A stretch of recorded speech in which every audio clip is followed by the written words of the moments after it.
और हीरोइन लाता है सब मोटा मोटा ले देगा, लगे गांव में से कोनो भाभी उठा के ले कौन। इन लोग लेवल का तो बातें छोड़िए, इन लोग का अजीबे लेवल रहता है भोजपुरी का। और जब यहाँ के भोजपुरी के हीरो जो होते हैं, जब हीरो गुंडा को मारते हैं, ससुरा फिजिक्स अपना नियम भूल जाता है, पूरा ग्रेविटी भाड़ में गया, मारेगा से एक गांव से वो गांव में जाके गिरेगा। लेकिन ये भोजपुरी वाले, इनका लेवल ही अलग है। ये गाएंगे भाभी के लिए, साली के लिए, भाभी हो हेंगन घूमो, साली हो तार हो।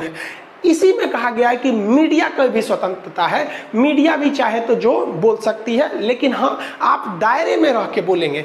आपको जहां आज़ादी दी गई है वहीं कहा गया है कि आप किसी को ठेस नहीं पहुंचाएंगे अपनी बातों से। तो मीडिया की भी स्वतंत्रता है। इसी स्वतंत्रता का फायदा उठाकर आज मीडिया जो है वो देश को चौपट कर रहा है। अगर आप मीडिया का फिलहाल का रूप देखेंगे तो सुशांत सिंह राजपूत, देखिए सुशांत सिंह राजपूत जी जो थे वो नेपोटिज्म के खिलाफ उठ के बहुत आगे आए थे। बहुत लोग को लगता है नेपोटिज्म क्या है, देखिए इसका मतलब होता है पक्षपात या भाई भतीजावाद। ये फिल्म इंडस्ट्री में बहुत ही ज्यादा होता है। जैसे श्रीदेवी तो रही नहीं, लेकिन हम कंफर्म कहते हैं कि उनकी बेटी हीरोइन हो जाएंगी। शाहरुख खान का बेटा हीरो हो जाएगा, जैकी श्रॉफ का बेटा हीरो हो ही गया, क्या नाम है उनका, कौन सा श्रॉफ, टाइगर श्रॉफ। ये क्या है, भाई भतीजावाद। इंडियन फिल्म इंडस्ट्री जो है हॉलीवुड ना, ये क्या है, हॉलीवुड नहीं बॉलीवुड, तो ये क्या चीज है, ये एक भाई भतीजा। यानी अगर किसी के बाबा या दादाजी अगर कुछ भी हीरो है ना तो उनको हीरो होना फिक्स है। आप इसका एकदम अच्छा एग्जांपल समझिए। एक क्रिकेटर विराट कोहली ने शादी किया अनुष्का शर्मा से। अनुष्का शर्मा हीरोइन है। अब इनसे जो लड़का पैदा होगा, मान लीजिए कि वो बेटा पैदा हुआ सपोज, अब वो बेटा चाहेगा कि हम पिता की तरह क्रिकेटर बने तो कंफर्म नहीं बन पाएगा, क्योंकि अगर उसमें योग्यता है तभी वो भारतीय क्रिकेटर इंडस्ट्रीज में आ पाएगा। लेकिन अगर वो क्रिकेटर नहीं बन पाया ना, तो हम आपको 110% गारंटी देते हैं कि उनकी जो मम्मी है अनुष्का शर्मा, उसको तो हीरो बना ही देंगी। ये होता है नेपोटिज्म। यानी अगर आपका बॉलीवुड में पहुंच है तो आप हीरो बनना फिक्स है, नहीं तो लात जूता खाते रहिए। ऐसे नेपोटिज्म के खिलाफ हमारे सुशांत सिंह राजपूत बढ़ चढ़ के हिस्सा लिए और एक मुकाम तक पहुंचे। भगवान उनकी आत्मा को शांति दे, सीबीआई जल्दी से जांच करे, जो गुनहगार है उन्हें कड़ी से कड़ी सजा दे। लेकिन मीडिया क्या कर रहा है, एक सुशांत सिंह राजपूत के लाश पर राजनीति हो रही है। और हम सुशांत सिंह राजपूत को भी कहते हैं ना कि भैया हम आपको गारंटी कहते हैं, अगर बिहार में चुनाव नहीं होता ना तो लोग आपको, ये जो नेता लोग आपके रहनुमा बन रहे हैं ना, वो नहीं बनते। आप याद कीजिए जब आप केदारनाथ मूवी लाए थे, लोग आपको गालियां दे रहे थे कि लव जिहाद को बढ़ावा दे रहा है। यही व्यक्ति है ना कि हम गालियां दिए थे। आप उठा के केदारनाथ की जब मूवी आई थी तो नेट पे सर्च करिए, लोग इन्हें गालियां दे रहे थे। लेकिन अब क्या है, चुनाव है तो सब चीज कर दोगे, वो अलग मैटर है। इसमें कूद गई ई बहन जी, कंगना रनौत, इनके साथ भी गलत हुआ। कैसे गलत हुआ कि भाई इन्होंने अभिव्यक्ति की आजादी है, इन्होंने खुल के कह दिया कि भाई हमारे अनुच्छेद 19 का 1 कहता है कि आप आजाद हैं बोलने के लिए। तो मीडिया भी जहर उगल रहा है, उसको कोई मतलब नहीं है कि जीडीपी -23%, 23.9 चली गई, उससे उसको कोई बहस नहीं है। डेली एक दिन में कोरोना 1 लाख मरीज जा रहे हैं, ये सब उसके लिए मायने नहीं रहे, क्योंकि उसे अभिव्यक्ति की आजादी है। ई बहन जी को भी आजादी था, उठी तो सीएमए के से पंगा ले ली, बस सीएम साहब उठे तो भाई एमसीडी जो बीएमसी है उसको रिपोर्ट थमा दिए। बीएमसी ने कहा कि इनका घर का जो डिजाइन है ना, वो बाथरूम यहाँ होना चाहिए, इधर बना दिया है, पार्किंग नहीं होना चाहिए, ये कर दिया। 24 घंटा का अल्टीमेटम देके तो आर्टिकल 19 का 1 मीडिया की स्वतंत्रता इसी में है। लेकिन ऐसा नहीं है कि आप कुछ भी बोल सकते हैं। इसमें कहा गया है कि एकता अखंडता के खिलाफ नहीं बोल सकते हैं, सुरक्षा के खिलाफ नहीं बोल सकते। इसी में एक है मोरल, किसी से अभद्र भाषा का प्रयोग नहीं कर सकते हैं। इसी में रिपब्लिक टीवी वाले को पकड़ लिया जो ड्रग दो चिल्ला रहे थे, उसको उन्होंने उद्धव ठाकरे मुख्यमंत्री को बोल दिया। उन्होंने कहा कि भाई हमारे सम्मान के खिलाफ बोल दिए आप, मोरल के खिलाफ नहीं बोलना चाहिए। तो इनको मीडिया को भी स्वतंत्रता। अगर आप देखिए अभिव्यक्ति की स्वतंत्रता का दूसरा दुरुपयोग तो ये भोजपुरी वाले लोग कर देते हैं। भोजपुरी वालों ने लेवले गिरा दिया है सब पूरा। हर हिंदी फिल्मों में गाना बनता है तो हीरो गाता है हीरोइन के लिए, हीरोइन गाती है हीरो के लिए। लेकिन ये भोजपुरी वाले, इनका लेवल ही अलग है। ये गाएंगे भाभी के लिए, साली के लिए, भाभी हो हेंगन घूमो, साली हो तार हो, मतलब ये ऐसा गाना बर्बाद करते हैं। देखिए ये समाज के लिए एक दीमक बन चुके हैं। देखिए 20% भोजपुरी गाने अच्छे होते हैं, लेकिन 80% ऐसे गाने इतने भद्दे हैं कि हम आपको चैलेंज करते हैं कि आप अपनी बगल में माँ को और एक बगल में बहन को बैठकर आप उन भद्दे गाना को सुन नहीं सकते हैं। और हमारा सेंसर बोर्ड इन्हें अभिव्यक्ति की आज़ादी के नाम पर खुलेआम छूट दे देता है। ये यूपी, बिहार, झारखंड का जो बेल्ट है उसे ये भोजपुरी वाले चंद पैसे कमाने के लिए बर्बाद कर देते हैं। रिक्शा वाला खड़ा होकर खैनी लगा रहा है कहीं साइड में, ऐसा भद्दा गाना बजा देता है कि कई लोग को मतलब वहाँ खड़ा होना अपने आप में बेइज्जती लगती है। और लानत है ऐसे लोगों पे जो इस समाज की संस्कृति को बर्बाद कर रहे हैं इन भोजपुरी गानों से। आपको भी पता होगा 2-4 गानों का, ऐसे गानों को तो रोक लगाना चाहिए। गवर्नमेंट पता नहीं कहाँ सो रही है, वरना एक ट्रेडिशन को खराब कर रहा है। इन गानों की वजह से आज जो भोजपुरी बोलते हैं उन्हें कोई सम्मान की नज़र से नहीं देखता है, जानता है कि भी उसी कैटेगरी का आदमी होगा। तो एक अच्छी भाषा को बर्बाद कर दिया इन लोगों ने कुछ पैसे। हीरोइन लाता है सब, मोटा मोटा ले देगा, लगे गांव में से कोनो भाभी उठा के ले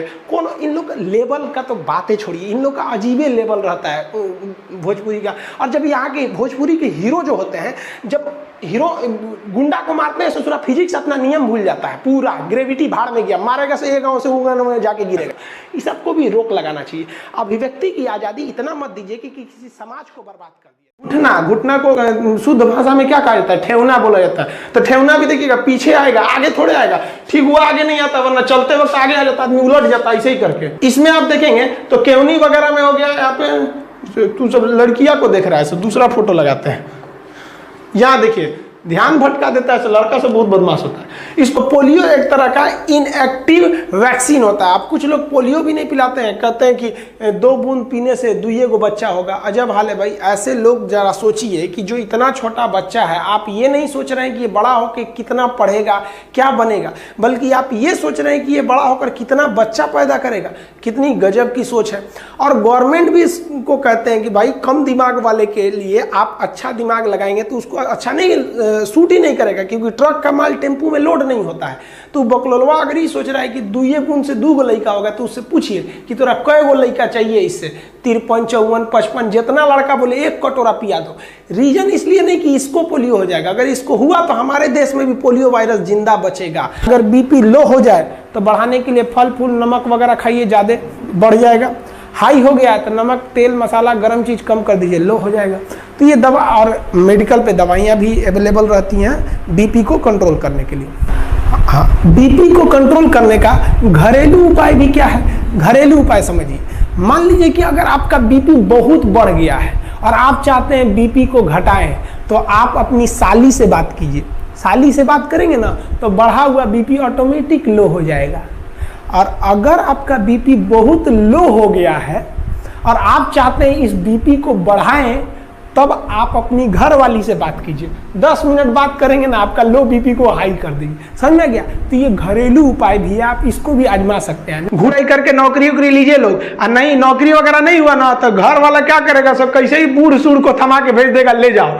जो बनती है आलिया उसी को मिल जाता है कालिया। इसलिए ज्यादा मेकअप टेकअप पे ध्यान नहीं दीजिएगा, इन्हें कि ठोड़ और रंग के घूमने लगे या कोरोना के बीच में। पढ़ाई पे ज्यादा ध्यान दीजिएगा, पढ़ाई वगैरह करिएगा, तब ना आपको अच्छा घर द्वार मिलेगा। नहीं तो ऐसे थमा देगा किसी को घर वाला, कोनो सरकारी नौकरी लेके आएगा, कैसनो रहेगा, एकदम करिया भूचेंग लेके चल जाएगा। इसलिए सब लोग भाई पढ़ाई एकदम दिल से कीजिए। अब कुछ लोगों का कहना है कि भारत को 2 फ्रंट वार झेलना पड़ेगा, एक चाइना से, एक पाकिस्तान से। हमारे हिसाब से ये 1.5 फ्रंट वार है। पाकिस्तान थोड़ी ना लड़ पाएगा भारत से। अब अंदाजा लगाइए ना, पाकिस्तानी सेना प्रमुख बाजवा का क्या कहना है कि पाकिस्तान का जो एरिया है वहां पर जितने हॉस्पिटल है उसमें 50% बेड खाली रहे, क्योंकि इनको पता है कि जो इनकी फौज है ये पिटा के आने वाली है और इनके लिए बेड खाली रहना चाहिए। और साथ ही कहा है कि ब्लड का भी इंतजाम रखिए, क्योंकि इनको पता है भारत वाला बहुत बुरा थूरता है सब, तो ब्लड वगैरह गिर जाएगा, मुंह हाथ फूट जाएगा, तो ब्लड की भी जरूरत है। पहले से ही बेचारे तैयार हैं। वाह, हम लोग की फौज हथियार खरीद रही है, इससे थोड़ा ब्लड ये सब बेड उड खरीद रहा है। अच्छा है भाई, आपको कम से कम पता तो है आपको आपकी औकात। अब आपके दरवाजा में ग्रीस घट गया तो दरवाजा खोलेंगे तो चोए चोए बोलेगा।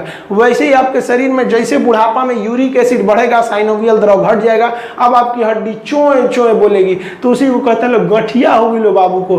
तो देखिएगा बूढ़ा बुजुर्ग आदमी को गठिया हो जाता है, घुटना में बैठिए नहीं पाता, बैठेगा तो चोए चोए करेगा, तो पकड़ के बैठेगा, अरे बाप हो, लाठी ले रहेगा। अब बैठ जाएगा तो उठेगा एकदम कहर कहर के। बुढ़ापा बड़ी खतरनाक होता है। अगर आप चिकन बनाते होंगे कुकर में में और अगर 12 सीटी लगा दीजिए, जहां 12 सीटी लगा देंगे ना तो टेंडम जितना है वो गल के खत्म हो जाएगा। तो कुकर जब खोलेंगे ना तो हड्डी अलग मिलेगा, मांस अलग मिलेगा। हड्डी और मांस को कौन जोड़ के रखता है? टेंडम। किसी किसी में टेंडम बहुत ज्यादा होता है, तो कोई कोई मुर्गी लाइएगा ना, बूढ़ मुर्गी, उस ससुरा का मीट में नहीं गलता है, उसका गलबे नहीं करेगा, घींचना पड़ेगा इसे, उसको खींच के। काहे के लिए? वो बूढ़ मुर्गी का टेंडम जो है तगड़ा था, यानी हड्डी से मांस बढ़िया से पकड़ा हुआ था। समझ में आ गया? बुढ़ापा में टेंडम वगैरह गल जाता है, देखने झूल जाता है आदमी का शरीर एकदम। हाँ, हड्डियों का ज्वाइंट होता है, उसे क्या कहेंगे? लिगामेंट। यहाँ भी लिगामेंट होगा, यहाँ भी लिगामेंट होगा। आजकल डॉक्टर एक टेक्निकल भाषा का प्रयोग कर रहा है, जहां ज्वाइंट से हड्डी टूट रहा है ना तो पेशेंट को डरवाने के लिए कर रहा है, oh my God what happened with his, कहेगा इसको ना टूटा नहीं बोलेगा, नहीं कहेगा हाथ टूट गया, कहेगा लिगामेंट टूट गया, लिगामेंट। अब बेचारा मरीज अनपढ़, उसको क्या पता है लिगामेंट को नहीं, उसको लगेगा है भी कुछ टूट गई लो हमरा, डॉक्टर साहब बचा लीजिए। हाँ कोई बात नहीं, 1 लाख जमा कर दो। डॉक्टर, वकील, अगर आप नहीं जानते हैं तो बढ़िया से खाली कर लेगा सर। तो ये क्या है कि अगर ज्वाइंट से टूटा है, कहीं से ठेवना वगैरह से टूट गया ज्वाइंट से, तो वहां का लिगामेंट टूट गया, तो डॉक्टर कहता है लिगामेंट टूट गया। और बीचवा में से कहीं टूट गया तो कहता है कि फ्रैक्चर हो गया, फ्रैक्चर। अब तो कुछ दिन में ये भी कहेगा सर कि लिगामेंट टूट गया यहाँ पे। अगर इसमें हम हवा भी भर देंगे तो क्या होगा? जैसे हवा अंदर जाएगा, हेपेरिन वहां का मर जाएगा और ये सब पूरे ग्रुप में मिलकर यहाँ पर ब्लड जमा देंगे, और जब जमा देंगे तो यहाँ पर मांस एकदम टाइट हो जाएगा। क्योंकि यहाँ की नसें मोटी हैं, आदमी मरेगा नहीं, हेमरेज नहीं होगा, लेकिन मांस टाइट हो जाएगा और मरीज को बहुत दर्द करेगा। अरे बाप रे बाप! तो मरीज कहेगा कि डॉक्टर साहब फूल गई लो यहाँ। तो डॉक्टर कैसे कहेगा कि गलती तो हमरे है? तो कहेगा बाबू गर्म पानी भिगा के सेकिएगा। तो मरीज गर्म पानी भिगा के सेकेगा। अरे बाप! अरे बकलोलवा मरीज, जब इंजेक्शन लगता है तो खुद देख लिया कर।